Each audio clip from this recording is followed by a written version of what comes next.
নমস্কার বন্ধুরা, বৌদির হোম কিচেনে আবারও আপনাদেরকে স্বাগত জানাই। আজকে একটা অন্য রকমের ব্রেকফাস্ট আপনাদের সাথে শেয়ার করব। তার জন্য এখানে আমি নিয়ে নিয়েছি নুডলস, এবং নুডলসটাকে খুব ভালোভাবে সেদ্ধ করে জল ঝরিয়ে নিয়েছি। খুব ভালোভাবে একটু নরম নরম করে সেদ্ধ করে নিয়েছি নুডলসটাকে। এই দেখুন এইভাবে। এবার এর মধ্যে আমি কিছু জিনিস অ্যাড করব। প্রথমে নুডলসটাকে একটা পাত্রের মধ্যে নিয়ে নিচ্ছি আমি। এই দেখুন আমি এরকম একটা পাত্র নিয়ে নিয়েছি, এর মধ্যে নুডলসটা সবগুলো নিয়ে নিব আমি। তো পুরো ভিডিওটা দেখার অনুরোধ রইল, অবশ্যই আপনারা পুরো ভিডিওটা দেখে নেবেন। কিন্তু খুব টেস্টি একটা মজাদার আমি ব্রেকফাস্ট তৈরি করছি আমরা সবাই মিলে। তো প্রথমে ভালো করে আটা যেভাবে মাখা হয় সেভাবে একটু নুডলসটাকে চটকে নেব। এই জন্যে আমি বলেছি নুডলসটা একটু ভালো করে সেদ্ধ করে নিতে হবে।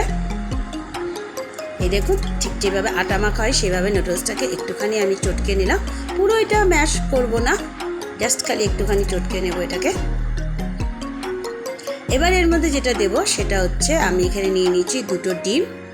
এখানে দুটো ডিম আমি ফাটিয়ে নিয়েছি, ডিমটা এর মধ্যে দিয়ে দিচ্ছি। এবার আমি এর মধ্যে দিয়ে দেবো এক এক করে কাঁচা লঙ্কা কুচি। ঝালটা অবশ্যই আপনাদের টেস্ট অনুযায়ী দেবেন। আমি এখানে 3-4টা কাঁচা লঙ্কা কুচি করে কেটে নিয়েছি। দিয়ে দিচ্ছি পেঁয়াজ কুচি, একটা বড় সাইজের পেঁয়াজ কুচি এর মধ্যে দিয়ে দিলাম।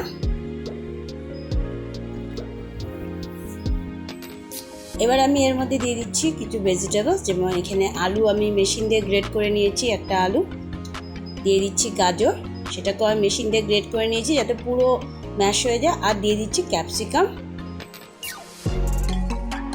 সব সবজিগুলো এর মধ্যে আমি দিয়ে দিলাম। এবার একটু মিশিয়ে নেব এগুলোকে। খুব ভালো করে কিন্তু মেশাতে হবে। সামান্য একটু মিশিয়ে নিয়েছি। এবার মধ্যে কিছু মশলা অ্যাড করব, যেমন দিয়ে দিচ্ছি পরিমাণ মতো লবণ। দিয়ে আবারও আমি মিশিয়ে নিচ্ছি লবণটাকে।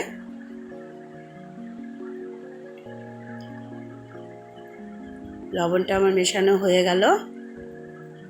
এবার এর মধ্যে দিয়ে দিচ্ছি টমেটো কেচাপ।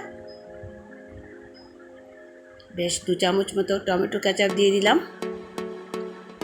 যেহেতু নুডলস তাই একটু টমেটো কেচাপ দিলে টেস্টটা আরও ভালো হবে।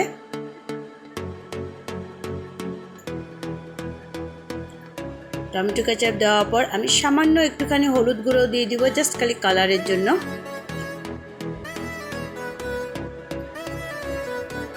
দেখুন আমি আবারও খুব ভালোভাবে কিন্তু মিশিয়ে নিচ্ছি। এবার এর মধ্যে দিয়ে দিচ্ছি আমি কর্নফ্লাওয়ার। আমি 2 চামচ মতো প্রথমে কর্নফ্লাওয়ার দিয়েছি। দিয়ে এবার ভালো করে মিক্সড করে নেব একদম খুব ভালোভাবে। যদি আপনাদের মনে হয় 2 চামচ দেওয়ার পর আরেকটু দিতে হবে তাহলে অবশ্যই দেবেন। তো খুব ভালোভাবে কিন্তু মিক্সটা করতে হবে কর্নফ্লাওয়ারটাকে।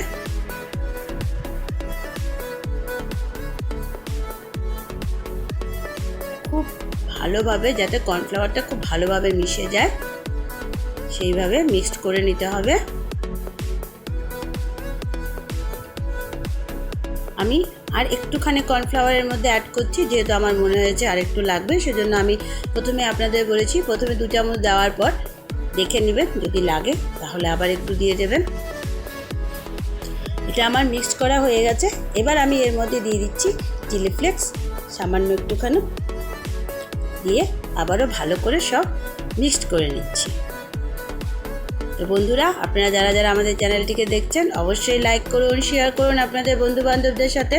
সাবস্ক্রাইব করলে অবশ্যই বেল আইকনটি প্রেস করতে ভুলবেন না। এটা আমার রেডি হয়ে গেছে। এবার চলুন তাওয়াটা বসিয়ে দিই।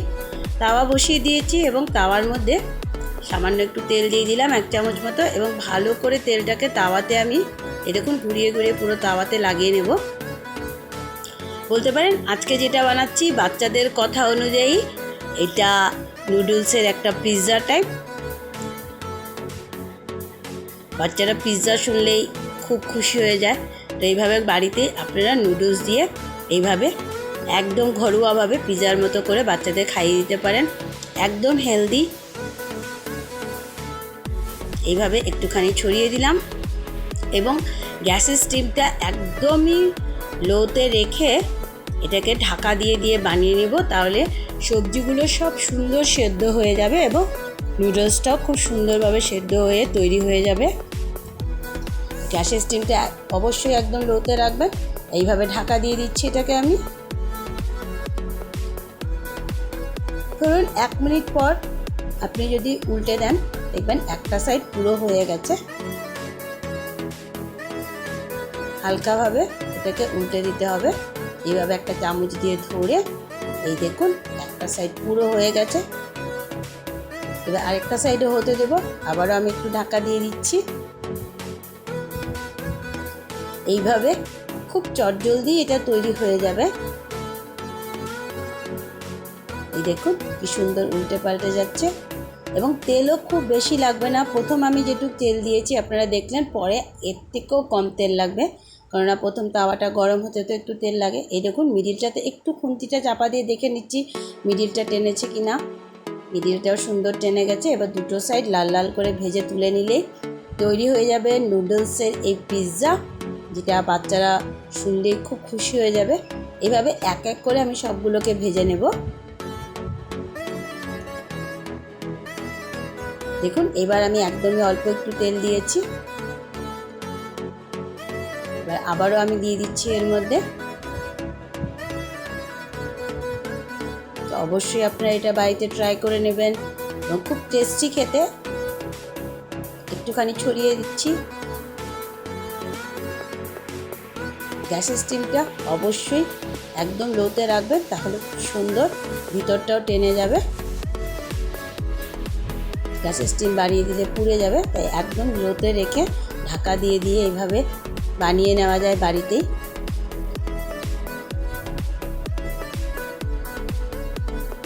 এই দেখুন মোটামুটি 1 মিনিট পর আমি আবারও ঢাকাটা তুলে দিচ্ছি এবং হালকাভাবে এটাকে উল্টে দিচ্ছি। দেখুন একটা সাইড কি সুন্দর হয়ে গেছে, আরেকটা সাইডে এইভাবে ভেজে নেব। আবারও আমি ঢাকা দিয়ে দিলাম। আবারও 1 মিনিট পর আমি তুলে নিলাম ঢাকাটা।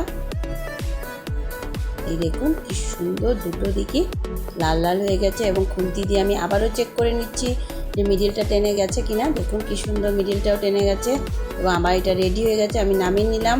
এভাবে এক এক করে আমি সবগুলো রেডি করে নিলাম। এই দেখুন আমার সবগুলো এক এক করে কিন্তু ভাজা হয়ে যাচ্ছে। আপনারা সসের সাথে এটা পরিবেশন করতে পারেন। হ্যাভি টেস্টি একটা রেসিপি, অবশ্যই বাড়িতে ট্রাই করে নেবেন এবং অবশ্যই আমাকে কমেন্টে জানাবেন কেমন হলো। এই দেখুন এক এক করে আমি সবগুলো কিন্তু নুডলসের এই পিৎজাটা রেডি করে নিয়েছি।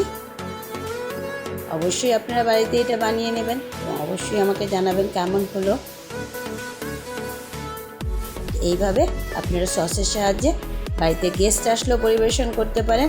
এবং দেখুন আমি একটা দেখাচ্ছি ভিতরটা কি সুন্দর হয়েছে। এই দেখুন। তো বন্ধুরা আবারও দেখা হবে নতুন আরেকটা ভিডিওর সাথে। ততক্ষণের জন্য সবাই ভালো থাকবেন। ধন্যবাদ।